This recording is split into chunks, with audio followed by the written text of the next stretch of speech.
more educative, and brings you a broader perspective on political and governance matters.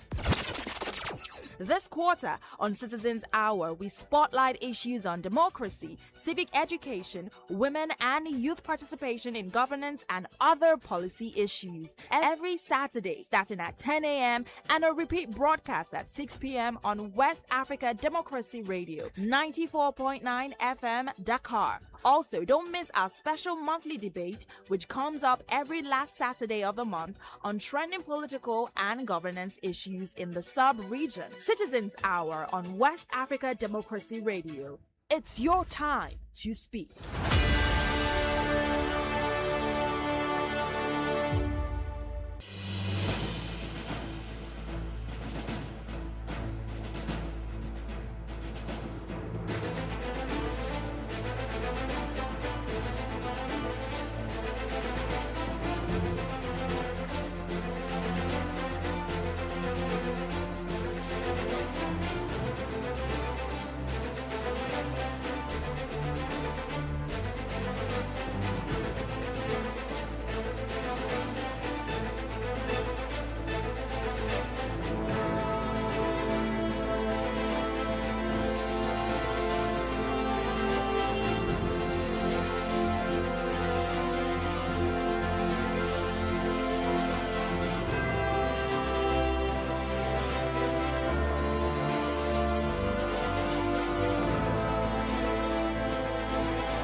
And thank you for joining us on this edition of Citizens Hour, your program dedicated to democracy, citizens' participation, governance, and current affairs. We're coming to you live from West Africa Democracy Radio, broadcasting on 94.9 FM in Dakar, Senegal, and online at WADR.org. We're also streaming live on YouTube and Facebook. Citizens Hour brings you in-depth conversation every Saturday, examining issues shaping governance and public life across West Africa. I am Veronica Njai, joining you from Dakar, and my colleague and co-host Usman Umar is live from Abuja, Nigeria. Good morning to you, Usman. Good morning, Veronica. And it's a very pleasant morning right here in Nigeria's capital, Abuja. Welcome to everyone who has tuned in from across the West African sub-region and globally from any of our digital streams. It's very, very fantastic to be here co-anchoring with you on this 18th day of the month of July, year 2026. We are putting our magnifying glass this morning over the mechanics of African accountability, both from the raw power of the streets and through the institutional frameworks of the state. Our first segment will be focusing on Liberia. We're looking at public protests and good governance. Can demonstrations drive accountability in Liberia? Is the main question we're asking this morning. Following massive demonstrations organized by a civil society organization called STAND, which is a coalition in Monrovia, capital of Liberia, over the slow implementation of the War Crimes Court and its socioeconomic hardships in the country, the streets are talking, and we are asking, are protests an essential democratic lever to hold President Bokai's administration to its campaign promises? Or, as a lot of people are asking, do they risk being hijacked by partisan forces, leaving citizens right back where they started? Veronique. Thank you, Usman. And in our second segment, we turn to Nigeria, and the question of institutional accountability also comes in under the theme, the accountability question, Nigeria's oversight institutions working. We look at the role of institutions responsible for monitoring public resources, fighting corruption, and ensuring that government delivers for its citizens, with major concerns around public spending, infrastructure development, and service delivery. We ask whether Nigeria's accountability mechanisms are strong enough to produce meaningful results or whether deeper institutional reforms are required. Usman. Of course, it's going to be very raw, unyielding look as usual at the state of governance today. So you may want to keep your dial locked on 94.9 FM Dakar here. Citizens Hour on West Africa Democracy Radio. It's your time to speak.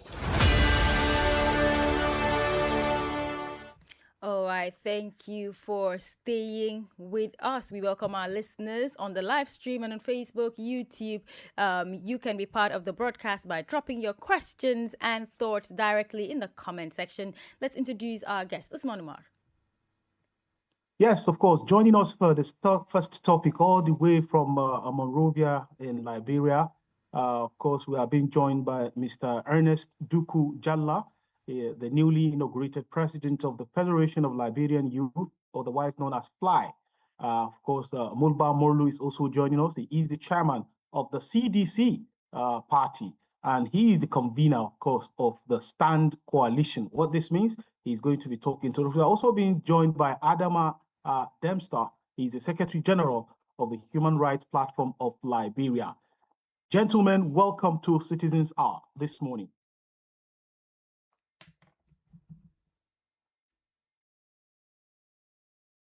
Gentlemen, you may need to unmute your microphones. Yeah, thank you so much. It's always an honor.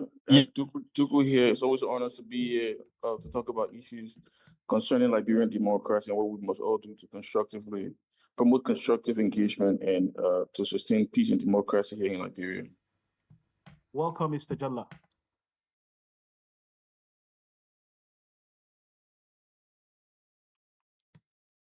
Do we have Mr. Mulba? Can you unmute your mic, Mr. Mulba?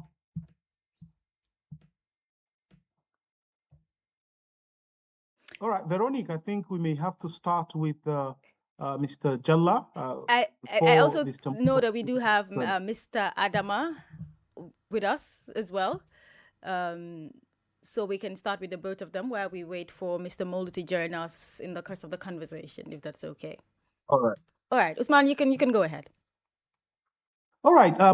Since we don't have Mr. Ernest, thank you very much for being here early enough. And we just want to start with this very opener. Of course, the coalition Stand has, for the past couple of weeks, led passionate citizens out to the streets, chanting enough is enough.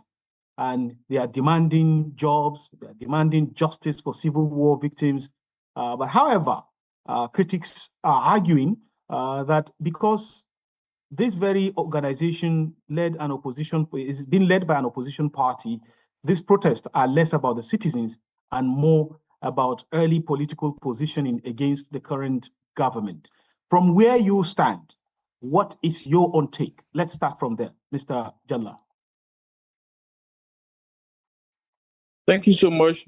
So I think the credibility to the two arguments that the intention of the protest may have the protest itself may have a political agenda, but also a lot of the concerns that the protesters were raising were also really genuine. So there were calls for jobs, there were calls to take stronger actions against drugs, and again, citizens' accountability.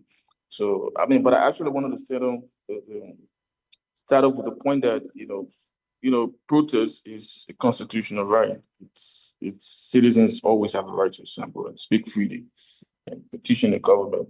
But I also want to stress that protests have driven change, not only in Liberia but all over the world. But not every protest is justified. Simply people are protesting. Democracy has a responsibility to protect people's right to protest. And citizens have a right to demonstrate and get the government to act on their behalf. But the key word is peace. Once protest becomes violent, where people, lives are being threatened, and when protests try to undermine democratic values that itself seeks to defend, then those violence and those other issues or actions, shift the attention away from those legitimate grievances. So, in conclusion, I think protests are always justified, and also the concerns that these protests, they had political agenda as well as credible. The grievances were credible. They both are both accurate in my view. Okay, Mr. Jalla, Veronica, Yes. I know you want to. I know you want to jump in, but let me just Usman, ask before you do that, please, Mr. Ernest, please kindly, is it possible to have your camera on for the purpose of the conversation? Because, like we said earlier, we are also streaming live on Facebook and YouTube, just so that the audience get to see who is speaking. Thank you very much. Okay. Thank you very much, Mr. Jalla. Now, before Veronica will jump in, you've already spoken that protests will always be justified. And we've seen this type of outings, especially across West Africa. Once elections are around the corner, a year or two around the corner, we start seeing opposition leaders mobilizing the citizens for things that ordinarily should have been in the front burner long before that time. But the question of timing, especially of this particular protest, does it delegitimize the calling or the calls by this coalition stand? So we have to. So STAND is a coalition led by the former chairperson of the Coalition of Democratic Change in Liberia. Coalition of Democratic Change is the former ruling party. And it's the former chairman. He was relieved of his duty after was it the election? Sometime before, just after the election. So the concerns a lot of people have is the coalition that was built around the protests. A lot of them were basic opposition. Of course, there were student groups like SOUP and PROSA endorsing the protest, but then most of the other groups were groups that have traditionally opposed the ruling party. So that's where the concern around political agenda comes from. People think this protest has been led, but it has a political agenda. Elections are just a couple of years away, and this could be a repositioning by the ruling party. That's the first thing. But I also do not want to dismiss the concerns of the protesters because there might be a political agenda, but some of the concerns they're raising around drug. There was 90 million drug busts in Liberia recently, and that is still a big issue, still unsolved. And for we at the Federation of Liberia, if threatened citizen action, we're planning, we possibly, we've said if there's no conclusive resolution to this matter, there might be a sitting action at the Liberia Police Headquarters. So everybody's concerned. Drug is one of the biggest social issues we have in Liberia. And when people are protesting accountability, I think despite the agenda, it has to be, government has to take that as an issue that it has to take seriously. The other question is the question of jobs. The protesters are calling for jobs. Unemployment is not a big social issue here in Liberia. It's central to our agenda at Fly. And, government also has a responsibility to respond. So my point I'm just making is, and I've said in the first point was that it's clearly a political agenda, but the grievances that the protesters are advancing, they're also legitimate. And so you can't say because there is a political agenda, so we can't listen to the protesters. Okay, so you're not disputing the fact that we could argue that it is politically motivated in some way? I mean, I wouldn't definitely say it's politically motivated. What I would say is that the characters, the elements driving the protest are literally politicians with an explicit political agenda. I mean, we can see it critically, but that's literally the fact. But I'm also saying that you cannot dismiss the grievances because, of course, they're Liberians and they also have responsibility to make government act in their interest. So the concerns they're raising, however they originate, they're legitimate, and I believe government must listen to them. All right, thank you. Let's bring in Mr. Dempster here. Mr. Dempster, from a human rights perspective, peaceful protest is a fundamental democratic right, obviously. But what principles should guide the state's response when citizens take to the streets to demand accountability? First of all, let me just weigh in from Jalas's own contribution when it comes to describing the protest, whether it is politically undertone or otherwise. History reminds us that many of the officials that serve in current government gained permanent from national protests. There were previous protests and demonstrations that went on against the previous government, and most of the folks, officials that are serving in top government official position today, came through gaining permanence as a result of protests. But the Constitution is there. It defines and gives room for freedom of association, movement, and of course, international human rights, instrument also lay out under the International Covenant on Civil and Political Rights their right to protest. And so these fundamental rights cannot be denied. And the purpose and reason for which protests come about, it is to allow citizens and concerned people to petition their government and leaders on things that are affecting the society, or policy issues that the government need to implement to improve the livelihood of the general public or citizens rate. And given the fact that these different protests keeps coming, it also helps to strengthen our democracy. All government needs to do is to provide the corridor, the means, the protection to allow the protests to be held peacefully. So if you ask for the principles, our constitution clearly provide room for people to freely express themselves. That is petitioning their own government officials, their elected officials in parliament, to take the appropriate action that will help to improve the livelihood situation that are affecting the society. Some of the things that we put forward and reminded and continue to remind those who organize protests is that the intent of the protest needs to be known. That is, you have to do a checklist of why you want to protest. Because declaring and making known, it clearly gives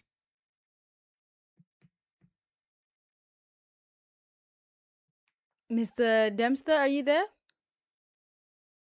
We lost the you government for a moment. on why you want to petition your leaders. And they also, and then those who are organizing the protest will always advocate for protesters or those who are organizing demonstration to organize themselves in a peaceful and orderly manner. So to respond to the issue of your question, these are just my own initial contributions I want to put forward. Okay. All right. Mr. Yeah, Dempster, go ahead. Okay, Mr. Dempster, you did bring about the fact that a lot of people in government right now in Liberia used protest as a way of getting prominence in Liberia. How long has this been going on for? Because you did say that they've been using protest as a way of prominence, to get prominence in Liberia. Do you think that has affected how many times or how much people come to the streets in Liberia to bring out issues? So would we always say that then the protests are politically motivated? So in those circumstances that most of the protests that are organized, that you will want to write off the issue of politics. If you go back to September 24, 2018, there was a protest. You had June 7, 2019, there was a protest. You had, of course, you go back to way down the line, April 14, 1979, the Red Riot, all of these different protests. You find out that the opposition politicians or political parties came together and formed part of civil society grouping and other grouping to stage peaceful protests in this republic.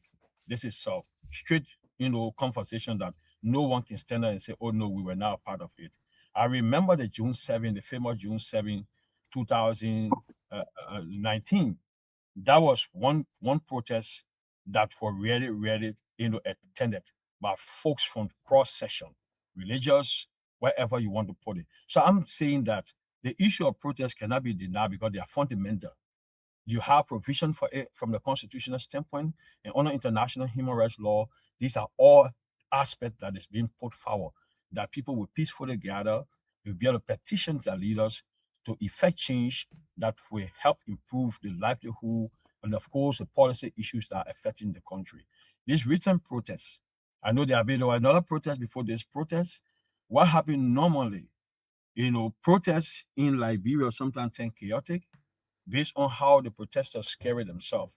When you stick to being peaceful and remain in that confine of carrying your protest in a peaceful manner, this is something that will end up in a positive way. We had protests in 2018, November 12th, 2018. I and other folks organized a protest on March for Justice. The March for Justice protest was basically to petition both national and international, government, foreign missions to support the establishment of the War and Economic Crimes Court. And so what we did.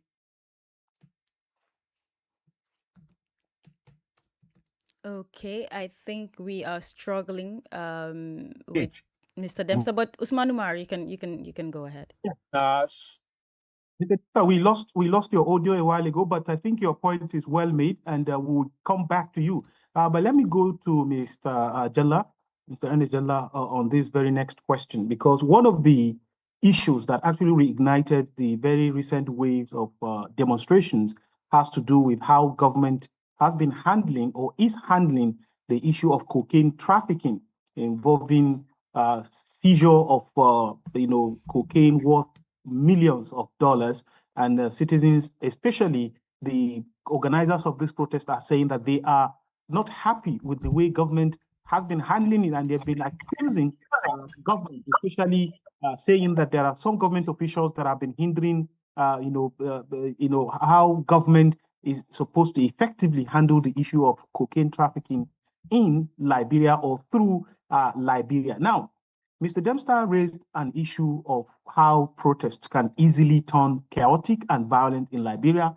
and I think this is applicable to virtually every city within West Africa. Now, this issue having to do with the issue of drug trafficking and knowing how dangerous and clandestine these people can be, is the fear of government or others who are arguing against these demonstrations justified that these people could infiltrate these demonstrations and hijack it and then turn the purpose away from what it was actually genuinely meant to achieve?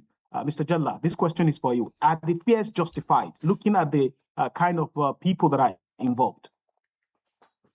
Of course, those fears are justified. And I mean, I just want to again stress very clearly that I've said protests are a democratic right protected by the Constitution. I have, in 2020, I was part of one of the largest protests in Liberian history. 3 days ago, young people in the street of Liberia to protest against rape. I was arrested, and eventually we had to sit down with government to, for the first time, put money in the budget to address the scourge of rape. So I think protest is a democratic treasure. It has to be protected, but there always has to be an end. I mean, so for example, in Liberia, there's pending protest for July 26th, the Independence Day. There's another protest for August 4th. My point is, there has to be a point where the protesters have to sit down and say, what are the issues? We can't get these issues. We can't get results from these issues on the street. We can get it from sitting down with the stakeholders and finding a solution. That's the kind of role Fly hopes to play with this in the future, to bring the protesters and governments down to sit down and see how we can find a constructive solution. So when it comes to the undermining, infiltrating of the protests, they're very real concerns, I've said. And like I said, the concerns are genuine. But a lot of people are questioning the credibility, again, the intention of the leaders of the protest. Because, those who led the protests were literally serving government just 2-3 years ago. And there was even a bigger issue, job was 100 million that's still unaccounted for. I think this government has done a little. I mean, I wouldn't say very much. People have been charged and they've been prosecuted and they've been filed into court. There's still a lot more needs to be done. And I think people need to push government toward the direction of taking action and bringing the perpetrators, holding the perpetrators to account. But once the protests have a political agenda, it becomes difficult to find a solution because the government itself becomes defensive, and because they understand that this is not just about accountability, it's about politics. And so the government becomes defensive. The police now becomes violent, which I think shouldn't be the case. But this is the reality, and so that's just the point I want to make. I think the concerns are genuine.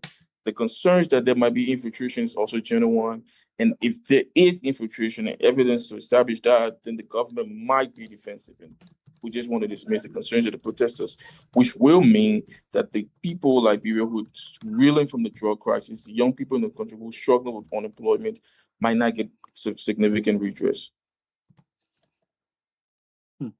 Thank you very much, Mr. Ernest Jalla. Mr. Dempster, let's go back to again the question of accountability, because we have a group representing the people of Liberia championing call on government to create jobs, widen up the economic space so that a lot of people can get out of the poverty cycle. Of course, it's been emphasized here over and over that protests are actually democratic instruments and they are allowed by the Constitution. But the question I want to ask, from your experience and having read through history, how effective has demonstration been in ensuring that government is held accountable? Are there examples, particularly from Liberia, that we can say that as a result of this protest, government took this action which yielded so benefit? I mean, certainly, yes. The issue about even when the protest is seen politically motivated, there are elements of concern that is also raised, and you do not want to ignore those. And the fact that the government is operating, the government is functioning, they want to prove that they are doing the utmost best. And in the context of our hearing about protests, it raised alarm. And not only the government, but it also sent a signal to both national and international and regional, setting, that what are the issues that the protest is going to put on the table. Though people may be saying that the messengers of the protest, those who organize the protest, might have served in previous government. Those are things, the character, they start to question the character. But sometimes you also want to look at the issues. The issues that call for the protest, you don't want to ignore them. And if those issues are germane, those issues are issues that are on the government's shoulder, that they have the opportunity, but they have the responsibility to address, and they are not doing much to address those issues, the protest will even accelerate or push the government to act. So in the context of accountability in the wake of protests can strengthen transparency. That's one aspect I want to talk about. It can strengthen transparency by putting pressure on the government to be more responsive. You understand? It also, a sense signal to the leaders to be aware that given that you are seeing that your government is doing well, but this is not filtering down to all segments or sections of society. There are other group of people who should not be left behind. And from what we've seen from these protests, they are raising the antenna to let you know that you need to do more. So the issue of transparency is one aspect that protests usually push for, strengthening transparency. And they also talk about rebuilding or restoring confidence in the governance process. These protests, in the context of demanding accountability, is about how the society, the citizen, can restore confidence in the government when it comes to executing their mandate. Another aspect has to do with the government putting mechanisms into place to be able to directly address these issues that the protests may raise. So when we're talking about accountability on the issue about the 19 million drugs, right now it is the biggest debate in our republic. And the fact that Liberia sits at the United Nations Security Council as a non-permanent member, these protests also raise alarm and then placed Liberia in the place that is being reviewed now and looked at, not only politically, but even internationally. What are you doing? You are seated to represent Africa at the United Nations Security Council. 3 countries from Africa, you are number 1. And if you cannot put your house in order, you cannot be able to institute measures that will curtail, illicit drug trafficking. But it becomes the order of the day where cartels are using your border to carry on drug trafficking activity. It raises alarm. So these are things that accountability is pushing for right now, for the government to do all in its weight to attach importance to the investigation and expose those who are tied around this whole 19 million drugs, issues that's going on in the country. But more to that, accountability as a wake of demonstration, a demand for a stronger rule of law. The rule of law should be there that will not favor individual, regardless of official. If there are officials who are being concerned or have any link to do with the drugs trafficking issue, let the rule of law take its place. There should be no room to protect any individual, even if there are family influence around or involvement around this issue. The rule of law should not shield certain people unless less or maybe middle level drugs dealers be the one being spotlighted, and the greater one are being placed behind the curtain or in hiding. So there are more we can talk about, but I want to emphasize on the rule of law, transparency, governance, influence of government. But confident in the governance will reduce most of the demonstration, because you address the core issues that the protesters have raised, and of course on we can have more things to talk about. All right. Thank you very much, Mr. Dempster. Mr. Jala, I'll bring you in. You work with young people. What role have young people historically played in these demonstrations in Liberia? How effective have their voices been when it comes to mobilizing and effecting change in governance in the country? You're muted. If you can unmute, please. Sorry, young people have historically played the most decisive role in Liberian history of democracy and protest. In 1979, we had the first major protest in the history of Liberia, which eventually led to the removal of a government or a political order, which was led by American Liberians. And in Liberia, 74.6% of people living here are young people. So youth literally drives everything. I mentioned our own protest in this 2020, where we managed to get the government please addressing RIP inside the national budget. That was just young people without any convening power gathering among themselves to put the government on the defensive. 3 days were in the streets protesting against the government. So young people have historically played a big role in driving change. And even yesterday, protest the participants were mostly young people and student groups. As a Federation Liberian, we also have a responsibility. Our responsibility not just to express an opinion on what's happening, is to actively be involved. We tried, at least from before the protest, to get the protesters and government to sit down. We were almost there to the last minute. It was cut off. Some protesters had concerns that they might be arrested if they come out in public, and and all these different considerations where they came up with all these different concerns. So youth have played a historical role, and I think again, like Mr. Dempster said, the protest has to achieve something. It's not just about getting in the street. So you get in the street to get the government to address the drug crisis. That's the awareness part. What happens after, and that means sitting down, finding constructive pathways for engagement. And that's what the Federation of Liberian Youth is hoping to do. After all these protests, we're hoping to get the protesters and government to sit down and say, okay, we can't have this happening every time there's protest. What needs to happen? What actionable steps can government take to ensure that we can get a resolution, or at least get you to address the concerns that the protesters have made? Mr. Jala, in the sub-region, when we talk about youth participation in politics, one thing usually comes up is the fact that young people are mostly used by politicians to get the conversation going, but when it's time to lead, they are not put in these positions to lead. Would you say that's the same case for Liberia? Because like you said, these protests, you agreed, are majorly politically motivated. Again, you're saying that young people are the ones spearheading these movements. And Adama did say that most of the people that are now in government started with protests. So have young people in Liberia, would you say or agree to the assertion that normally in the sub-region, or in the case of Liberia, young people are being used by politicians as a way to get to the top?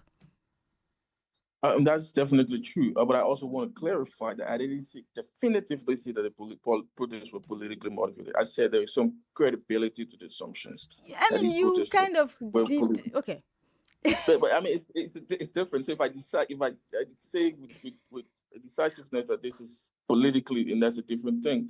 But I'm saying because some of the concerns that they've raised over the credibility of people who were leading the protests and their role in Liberian political history, These concerns are genuine. So that's the first part. The second part around you've been used, that's the reality in Liberia. Young people are the most marginalized demographic. You don't see us in cabinet. We have 103 lawmakers. Only two of them are under 75. I'm 35 years old. So young people are the most marginalized groups, but we drive everything. We used by these politicians, and in the end, we're never on the decision-making table. And that's the conversation that Fly wants to drive, and that's what we're trying to have. We're building new structures. 2 days ago, we got the legislature to approve our bill for the establishment of a youth legislative caucus. So for the first time in Liberia, we have a youth caucus that creates a direct push between young people in the legislature. We're getting the government of Liberia to establish an inter-party youth. We're working with the National Election Commission to establish an inter-party youth council or coordinated body for young people in political parties so that they can't just be used by politicians. There has to be a higher agenda. You can just participate in politics, but politics has to deliver for your demography and for young people. And so we're building all these structures. But that is certainly a reality that youth in Liberia are usually used and discarded by politicians. Used and Okay, discarded. I Such think a let me strong just way to follow put it. up. But yes, Usman, go ahead. Yes, let me just follow up with this because we're about to round up this segment any moment. But it's very important to ask because it's not something that we can just roll over, especially with the issue of the legitimacy of this very round of protest. If you look at it, the convener of this particular coalition, that is Stand, talking about Mr. Mulba Morlu, who is one of the people we've invited for this conversation, but unfortunately he's not able to make it. He is also the chairman of CDC party. And from that standpoint, I have seen protests in Nigeria. If it is not organic enough, it is not national enough, where you have from every part of the country, from every demography, you have representatives who are angry enough to hit the streets. Government doesn't just pay attention. Would you say that this particular protest, particularly looking at the characters that are leading the protest, would you say it has that national feel, that national appeal that will be organic enough to get the attention of government to actually respond to some of the questions being asked by the protesters? I'm asking this to anybody can start because we're about to round up this segment. Yeah. So the national demand representation counts, and protest also, the number also speaks, because that is where it shows, the graveness, the truthness of what affects the bigger population. So if it is just a small group of people, it can be heard of. But when you have a huge number of representation of the people, that raise the attention and concern for the government to take this very seriously. But what we're seeing is that in the wake of what we're seeing, you don't want to leave any window open or not addressed, because the issue, the language, the message that is being raised are the very issues that are debated and talked about, are the public concern issues that are debated every day in Liberia. The 19 million drops. And I heard some of the protests, even though they did not come, as one of the top talking points that has to do with the dispute between Guinea and Liberia, the border issue in Lofa, where the issue of Guinean soldiers, how Lofa County have crossed into Liberia province, and they are occupied those areas, and they have not crossed back into Guinea. I heard an elderly woman raising concern about that. What is the government doing about that? Initially, the government was negotiating, going in and out. It became a conversation that was discussed every day, but right now it is quiet. But the Guinean soldiers are stayed on the Liberian soil. So according to this protester, that was her own issues for raising during this protest. The issue of the drugs, there's some other issues that they were raising. Unemployment, of course, all of those are other elements of what they were raising during this protest. So the national demand of a protest speak volume and also bring the government to a place to even negotiate. But for what we saw yesterday, is something that we are not going to honor it. but it also raised a concern in terms of organization. How was the Okay. protest organized? Because if the organization of the protest will mobilize the affected communities and individuals with more concern, and then they come together. And we keep talking about the messenger who's organizing this protest. Before, they were in government and they had the opportunity to improve the situation on the ground, but they did not to some extent, and they did not yield into what the Mr. hello? Frederick, you've joined us. You may need to mute your mic. Give us a few seconds. We'll be with you shortly, sir. Yeah, Thank you, sir. so I'm just wrapping up on So this. you just round Just up in the next 20 seconds, sir, so that we yeah, can take the last okay, take from okay. Mr. Jalla. Okay, so I'm saying that the organization of the protest usually once it comes from STEM, it's always been linked to the former government, and he being the past chairman of the ruling party at the time, they were in government. They would have helped to improve most of the situations that they are still being experienced in Liberia, but they did not. So given that they did not do due diligence during their administration, and he's leading a protest, it raised an alarm and concern. So more people are not buying into it because they say, you have done better when you were in government, but now that you are leading a protest for this government to do better, it becomes the debate and the questions that is looming within government and outside of government, and of course, credibility issue and organization that caused to have actually seen a poor tender of what happened yesterday. All right, thank you very much, Mr. Mr. Adama. It was great to have you for the program, this edition of the program where we spoke about the role of citizens' protest and accountability in Liberia. Stay with us as we move to our second conversation, focusing on Nigeria.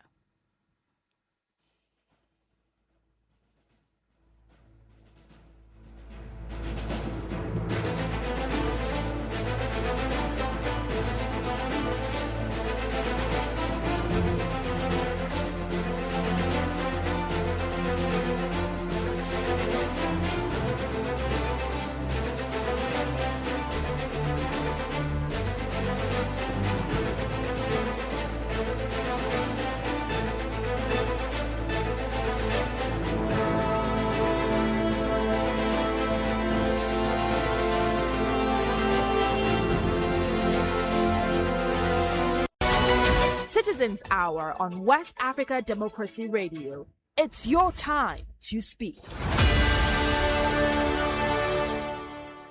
All right, thank you for staying with us. Usman. Thank you very much, Veronique. And of course, in case you're just joining us, this is still Citizens Hour, your democratic citizen engagement program, which comes to you every Saturday at 10:30 a.m. Right there in Dakar, and of course, 11:30 a.m. here in Nigeria and in Niamey. We've just finished the first segment of the program, and we are diving right into the second segment, which of course has to do with Nigeria. Now, in Nigeria, as you might have noticed if you're following the news lately, something very, very interesting has been happening within the accountability and transparency space, where from nowhere we begin to hear of government agencies, which of course has presidential linking, has an office in a space where only federal agencies are allocated offices, also has a line in the 2026 budget of the Federal Republic of Nigeria, only for us to start hearing that this particular agency is actually fictitious. And I'm talking about Presidential Foreign Intervention Promotion Council, otherwise known as PFIPC. And there is a character behind all of this, who, of course, as we speak, is in the hands of, is in the hands of authorities, having been arrested. And this is a very interesting conversation around the issue of oversight function of various government agencies, from ICPC, even the National Assembly. But We are not experts in all of this, and that's why we've invited to join us in answering some of the questions that we have regarding this blockbuster movie that is playing out in Nigeria. We have with us, I don't know if she's been able to join us, but Mrs. Ene Obi, who is the former convener of the Nigerian Civil Society Situation Room.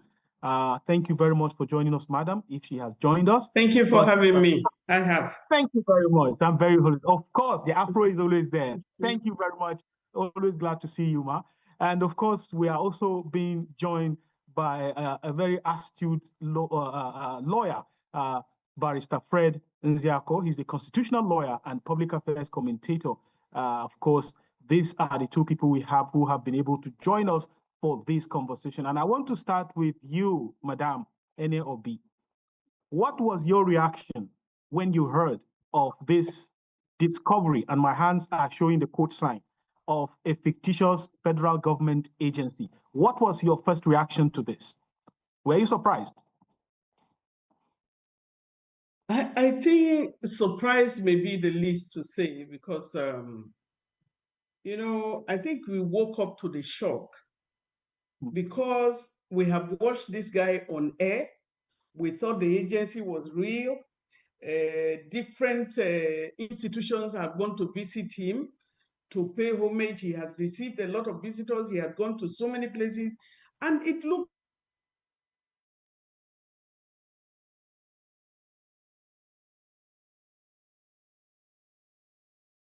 Okay, I think we have a network interference right there, Madam.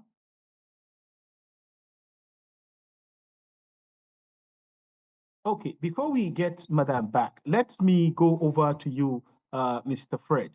Share with us your own reaction, because this is a very interesting subject matter, and I always want to hear. And for us to get, yeah.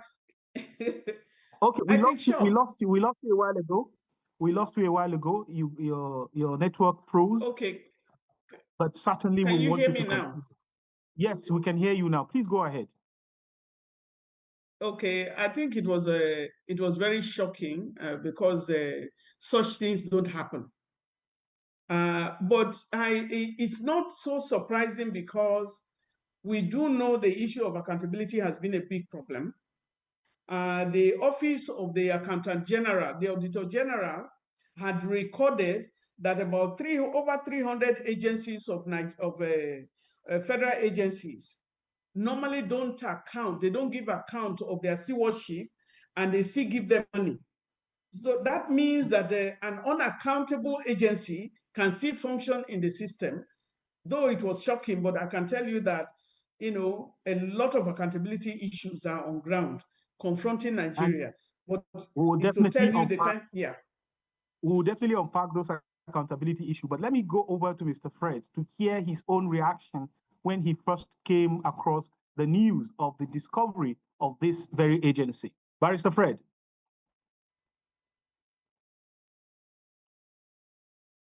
You may need to unmute your mic. Barrister Fred Nziako. Yes, thank you. Thank you. Can you hear me now? Yes, we can hear you loud and clear. Go ahead, sir. Great. Oh, great. Thank you. Glad to be with you. Good day to you and to my dear sister Ene and our dear listeners. It is, I think in a very brief summary, I was befuddled, just like most other Nigerians, and shocked to my marrows when the incident broke out that an agency that has found its way into Nigeria's national budget, that has become an appropriation act signed into law by Mr. President, can be described by the same federal government as a fake organization. It raised quite a lot of issues and a lot of questions that only the government will be able to answer.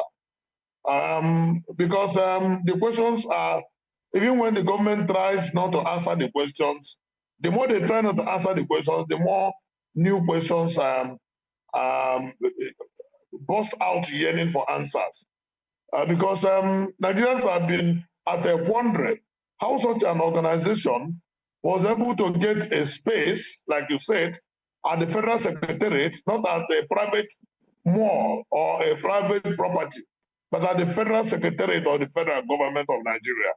And the same organization, according to the DG, had allocated 300 staff by the Office of the Head of Civil Service of the Federation.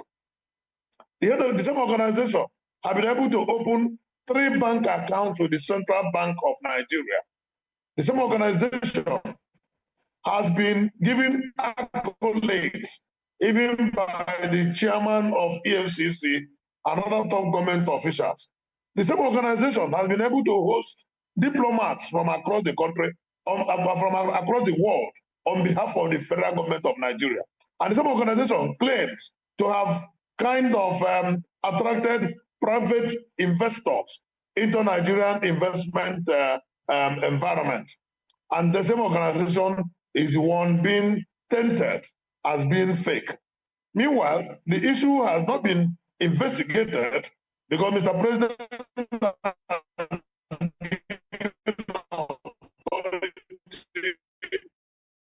to ICPC. ICPC is the Independence Commission.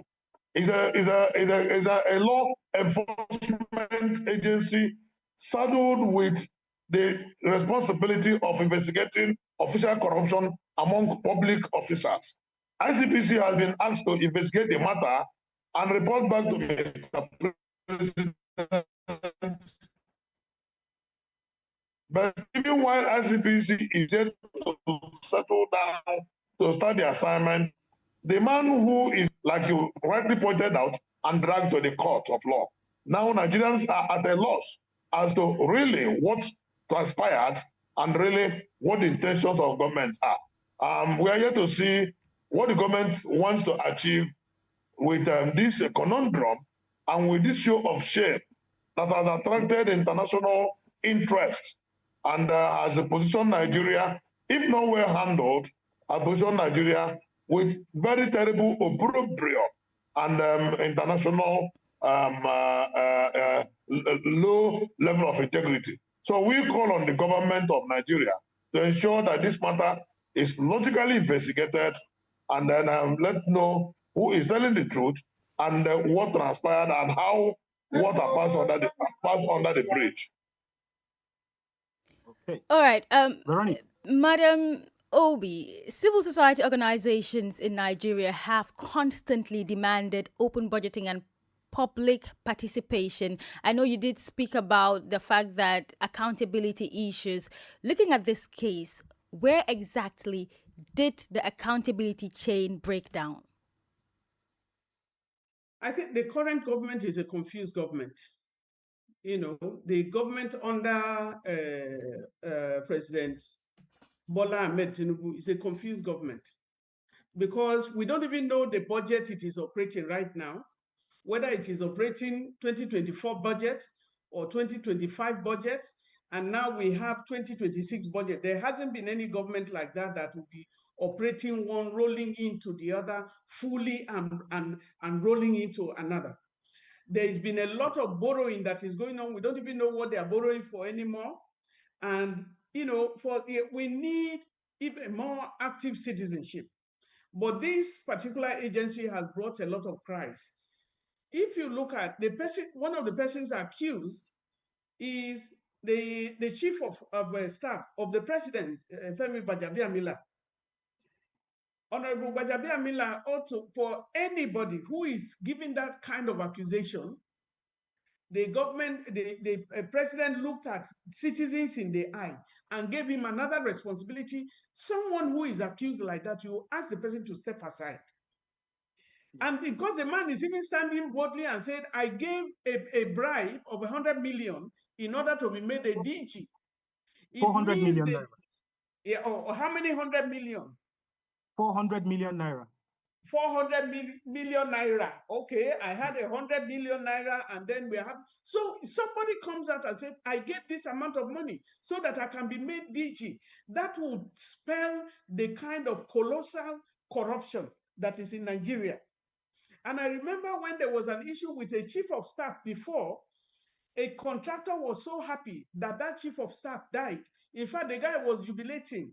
What happened? The man said the chief of staff of the then president collected hundreds of millions and insisted on collecting more, after which, because of a contract that they were supposed to be, a job they had done and they were supposed to be paid, that they demanded more money, and since they didn't, he just switched up and blocked their numbers. He said, after all the money that I have borrowed from the banks and everything, this is what has happened to me. That's what the issue of transparency and accountability is in Nigeria. And so where we are now, the government, of course, from the Nigerian Civil Society Situation Room, we already issued a statement and asking the government to investigate. But how do you investigate when those who have been accused are really sprawling? How did they get through EFCC? Or is this fake or is not fake? Or is it that there is something that we are not getting? And that's what Nigeria needs to know. Thank you. Madam Obi. Yes, Mr. Fred, I'll ask you now. We're speaking about accountability, but from reading the law, where does responsibility lie? The executive, the legislature, or both? Well, like I said, it relies on both the executive and the legislature. If we use this case as a case study, the issue of the PFIPC, if we use it as a case study, responsibility for accountability lies on the side of the executive and on the side of the legislature. Recall that the man for such organization to get budget codes with which to be allocated some amount in our budget, it must have passed through executive scrutiny from not only the office of the Accountant General of the Federation, down to the office of the Minister for Budget and Planning, down to the office of the Budget Office of the Federation, up to the office of the State Security Services. Because for such a person to be appointed, as he claimed, the State Security Services would have done some background check on him. And then if it avoided the process, avoided the scrutiny of the State Security Services, because according to the man, it was a direct arrangement to the office of the Chief of Staff to the President, then that means the office of the Chief of Staff, which is the last hearing house in the presidency, has been affected as well. So in that case, the entire gamut of the executive is involved. Now, for the budget to have passed through legislative action in the National Assembly, at both House of Representatives and the Senate, up to the point of harmonization by both committees as the whole, and up to the point of sending it for presidential assent by the National Assembly, it means that the legislature also is involved. So we expect accountability and responsibility at both the executive and the legislature. And that is why it is very important that the ICPC and indeed any other independent investigative organ of government should very quickly look into this matter and come up with diligent investigative report of what transpired, so that we'll begin to shapen up, clean up the shade it has rubbed on our faces and learn some lessons from there and know who to ask to account for actions in government, because this is a kind of a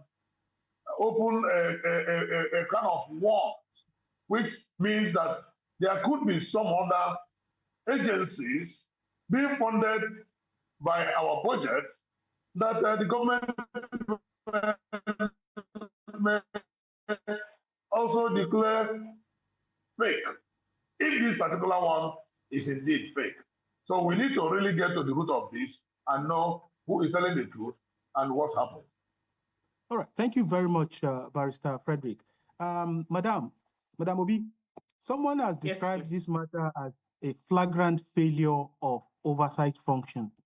And we know when you talk about oversight, the first institution that comes to mind is the National Assembly. And the drama that has played out at the two chambers is that the Green Chamber, that is the House of Representatives, has actually agreed to investigate the matter, and they have gone ahead to actually set up a committee. But the Senate, which of course actually is the last place where budgetary approvals are given before they are taken to the presidency, has decided to decline investigating the matter, alleging or saying that since the president has already given a directive to ICPC to carry out an independent investigation and give a report in 30 days, with some days already gone within that 30 days. Therefore, there is no need for any other independent investigation by the National Assembly. But like we've heard from Barrister Fred, this is an organization that ordinarily should have passed through the National Assembly, even at the process of employment and all of that. Do you also agree that there is some element of compromise or failure, as it were, by the National Assembly, particularly the Senate, for insisting that they don't have the need to conduct an independent investigation into this? Does this signal anything? I think this is a cross-cutting failure across board, from the executive down to the National Assembly to all the sectors that ought to have been responsible. Because an agency is not something you just wake up. How did they get their office? You don't just wake up, because an agency also has a board. There is a board of the agency. There are so many people that are responsible. There is an oversight. There is a committee that is in charge of the agency oversight of that very organization, for them to have access to Central Bank of Nigeria. For me, I see it as a trigger, something that will now tell you to start thinking, are there more fake agencies? Are there agencies that are created just for you to be throwing money? And you don't understand, because I know that the Auditor General has complained before, the Accountant General has complained before, when they start putting envelopes, when they, the way they do their budget, the annual budget is that what you budgeted last year, you can bring it again, and they dust papers and all of those things. Though before we used to really scrutinize, because when I was a country director, we really were tracking the budgets, really moving from even the National Assembly, going to the Senate committee, going to the House of Rep committees to make sure that we have that. So if you have an oversight and there is something, right now, all agencies are going to the National Assembly. Is an accountability thing that they're talking about. I think we might find so many agencies that have no business being an agency, that have gone across this kind of sector, that are still on board. If the House of Representatives, I think they need to query themselves, because if this agency has existed for some time and you have no report from them, you need to be held accountable. Which is the agency that was cleared for that? And then the DGs are normally cleared. There is no DG that will just walk away and then the president pronounces the person, I therefore pronounce. So there is a lot of things that we have to uncover in the case in question.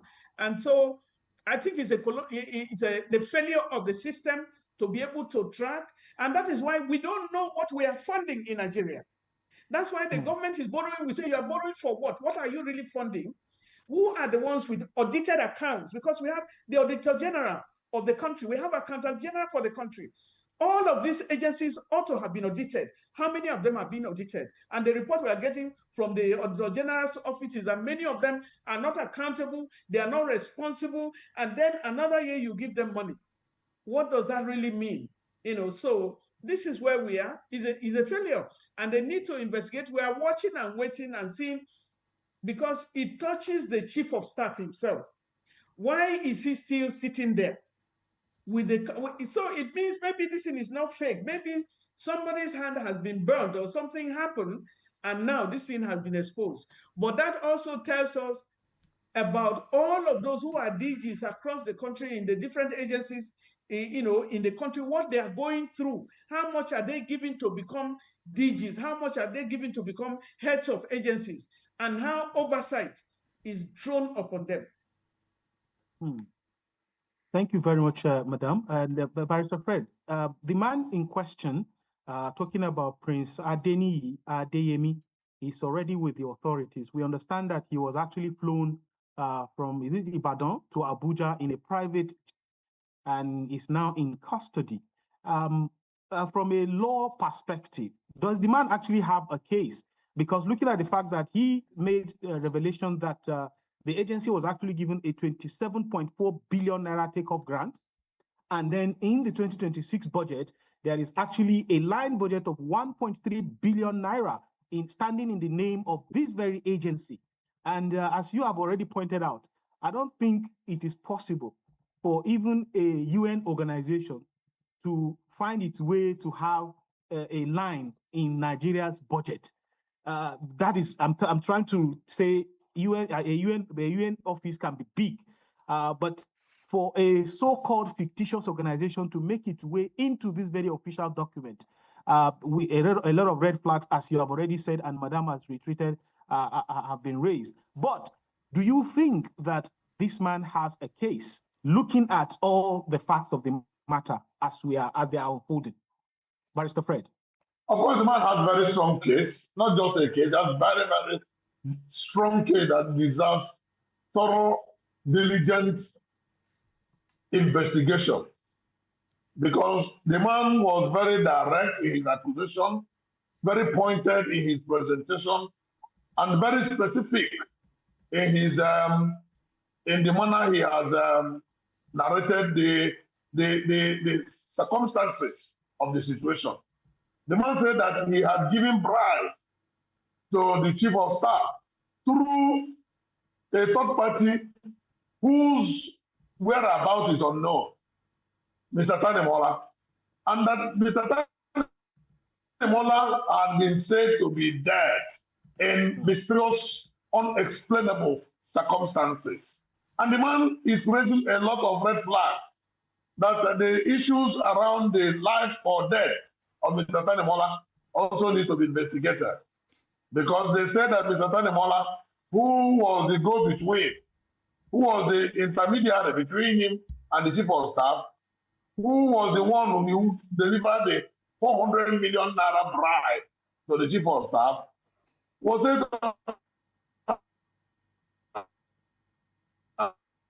died in a fire incident. And the man, Mr. Adeyemi Matthew, is saying that why would the government go and demolish that hotel? And of course, that means that he was accusing the government of trying to obliterate the traces that would have led to a thorough investigation about the circumstances of the death of the intermediary, Mr. Tanemola, in which case that the government was trying to sweep the matter under the carpet. These are his allegations. And that is why he called on United Nations, which means to come and investigate this matter because he has the right as a citizen of the world. He comes under the protection of United Nations Charter on Human Rights. And he felt that Nigerian government, the federal government of Nigeria, is breaching and abusing his rights. And that is why he has called on UN to get involved. But whether UN will get involved or not remains to be seen because Nigeria, as a sovereign entity, as a sovereign country, has authority to handle her own internal and domestic affairs. And that is why the whole world is interested in how this matter is handled. Now, while the matter was yet to be investigated, the man's father, Pa Matthew, Mr. Adeni Matthew's father, old father in the village, was arrested by the police when they did not see Mr. Adeni Matthew. And we raised strong condemnation of such attitude by the police because Administration of Criminal Justice Act in Nigeria and the Nigerian criminal law and criminal jurisprudence does not tolerate any arrest by proxy. You do not arrest the relation of an accused for the action of the accused. Criminal act is individual and personal. You don't arrest a father for the action of his adult son.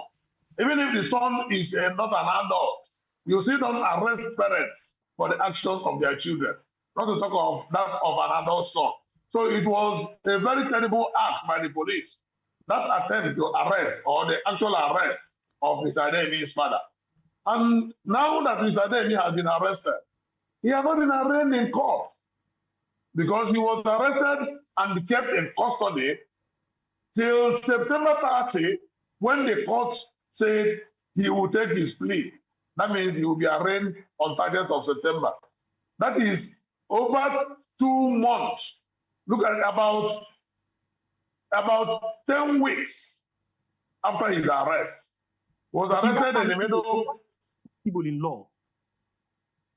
Well, it is not, but since it was a pronouncement by the court, one can say that it has been given judicial strength, but it still amounts to the breach of the fundamental rights of Mr. Adeyemi Matthews. Because you can only arrest a citizen not only on mere suspicion of committal of crime, but once your arrest is done, the citizen should have his day in court. But what the police has done is to arrest Mr. Adeyemi Matthews and they go to look for evidence, which is not right under the law. You don't arrest a citizen and go and fetch evidence to try him. The evidence to try him would have been on ground before he is arrested, such that immediately he is arrested, he will be taken to court and he will take his plea. Now, the court has asked that he be kept in custody till the 30th of September. Meanwhile, between the day of his arrest and the day of his arraignment, what will happen? He will be in detention. That means, assuming but not considering that he is innocent, that means he would have served punishment for what he did not do. And that is why it is wrong to arrest and detain him, even when you have not established prima facie evidence of committal of crime or committal of the offense for which he was arrested. And I think that what the government is doing is to place the cart before the horse. Investigation comes before arrest, and the arrest comes before arraignment. Now he was arrested before investigation, and that I consider a breach of his rights as a Nigerian citizen. Okay, Mr. Fred, I still have a question for you. One concern is that investigations into politically sensitive cases often lose momentum over time. How can Nigeria strengthen legal safeguards to ensure accountability does not depend on political will? Well, if I got you right, our laws are very clear about issues of arrest of a felon or an accused felon. And our laws provide that an accused is considered or presumed innocent until proven guilty. And that is why even when a suspect is arrested, the suspect should be given some level of respect of his dignity and the respect of his fundamental rights as a citizen. And that is why our laws provide that before a citizen is arrested, investigation should have been concluded. And I think that is international best practice, whereby all around the world, you do not arrest a citizen before you start looking for evidence with which to try the citizen. Because anywhere the citizen goes, even if the citizen runs away from Nigeria, we have international police organization, Interpol, that can pick up any citizen anywhere in the world Mr. and Fred, bring the citizen to book. Mr. Fred, the question was not really about the arrest, but about legal safeguards regarding accountability in Nigeria. Because, as you said, there are a lot of loopholes with this case. And you also did say that the executive and the judiciary need to be accountable in this case. So the question was more about the fact that investigations into politically sensitive cases like this one, where we have involvement of the executive and the judiciary over time, can lose momentum. So how can Nigeria strengthen legal safeguards to ensure that accountability does not depend on the political will of politicians or people in government?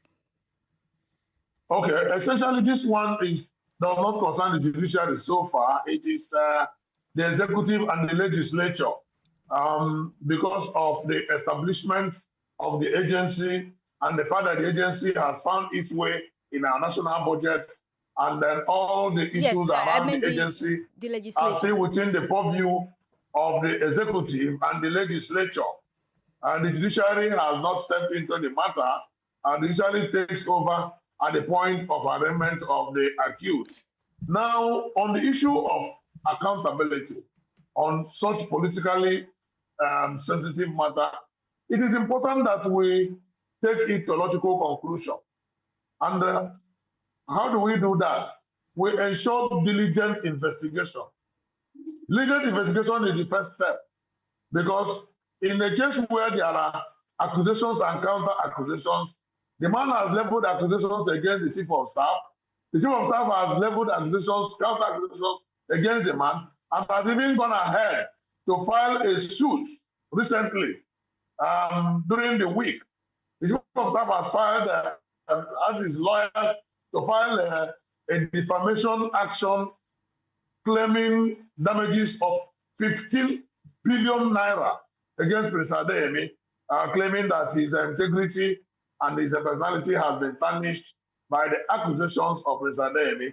So that simply tells you that this is a matter that deserves diligent investigation, so that we will know who is saying the truth and who is trying to make up a bold face or trying to undermine the integrity of the system. All right. Thank you very much, Barrister Fred. And let's go to Madam, who has been listening in patiently. Earlier on, you did mention that your organization has already put forward a press release on this matter. And the question I had wanted to ask before then was, what is the standpoint of the civil society organization on this matter, and what you intend to do going forward? But on that note, since you've already put out a press release, I want you to speak to the content, particularly on the demands of that press release. Madam Obi.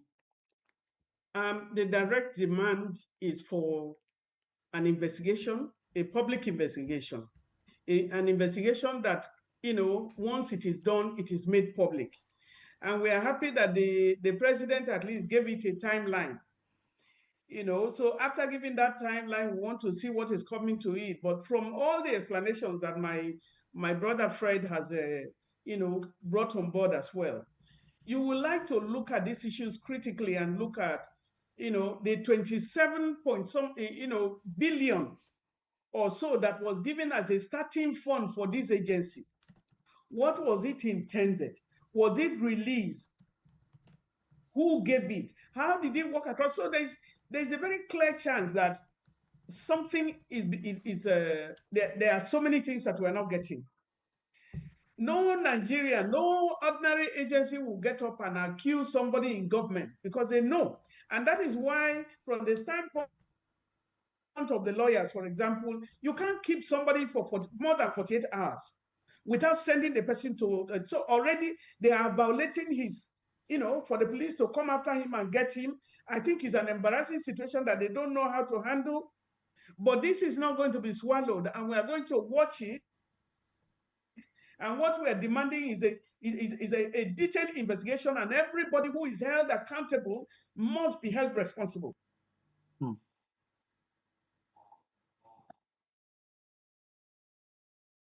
Oh my God, I've been talking and I've been muted, No. We heard everything that you said. You were not muted. Okay. You can. So where we are is about looking at what comes next. What's the way? How do we get away from here? It has embarrassed them. That's why they sent this thing, because when you see a situation, an agency that even EFCC paid them a visit, they were received loudly. He received them in their office and all of that. And we are saying this is fake. We need to get the details, because I am not sure, they say it's a fake agency. A fake agency cannot get billions. Nigerians are dying on the streets because of hunger. And you brought an agency and you get billions. The issue of corruption in high places at this time is in focus. and we have to look and make sure that it is tackled. So some of the things that we are looking at is whoever, if you remember, if some of you will remember when we had a case with the CBN governor, the former CBN governor, who even wanted to go into politics, we pulled it out. We were practically on the streets from the Nigerian civil society situation room. How can a CBN governor, be on the street, and he's now going and he has not even left his seat and is contesting for presidency and all of that? We brought it up, but people were not listening. What is happening now? The kind of money that was looted. And so we have so many people that are looting. I don't know how Nigeria is still standing, because the looting of the treasury, both looting of the treasury and sanctions are not meted, and the selective, chasing of the people. Once they don't want you, they start chasing you, and that is what has been happening. So what we are looking for is this accountability we have to fight. Election is coming. We want to know what happened, how they executed their starting fund. Who is that? Because if it's an agency, was it an agency that was created for siphoning, the treasury? All of it, we need to look at that. So we are focusing on what comes next, and we're waiting for the deadline of the Mr. President. All right. Thank you very, very much, Madam Ene Obi, for that very insightful take. She is the former convener of the Nigeria Civil Society Situation Room. And we've also been joined on this conversation by Barrister Fred Eziako, a constitutional lawyer and public affairs commentator. Thank you very much, Madam and Barrister, for being our guests on this segment of the program for this very week. Unfortunately, that's the much we have time for today. Veronique. All right. Thank you so much for having me. Thank you. All right, and that brings us to the end of today's edition of Citizens Hour. We have examined two important dimensions of accountability: the role of citizens and public protest in Liberia, and the effectiveness of institutional oversight mechanisms in Nigeria. A big thank you to our guests, Ernest Dukujala, Adama Dempster, NAOB, and Barrister Fred Nzeko for sharing their perspectives with us. Thank you to our listeners across West Africa and around the world for joining us for this conversation. Usman. Thank you very much, Veronique, for being there with us this morning. Of course, you sat in for Imo Edet, who is unavoidably absent. But of course, as always, a very fantastic co-host you've been. Thank you very much, West Africa. Or wherever is it you watched us from. Of course, you can also follow this conversation from all of our social media platforms, from YouTube, Facebook, and Instagram, to get a review of what we discussed today. My name is Usman Katun Umar, and it's bye from this end. And I am Veronique Njai in Dakar. A special thank you to our technicians this morning. We have Ismaila Kamara and Maudo Juve. Have a great weekend.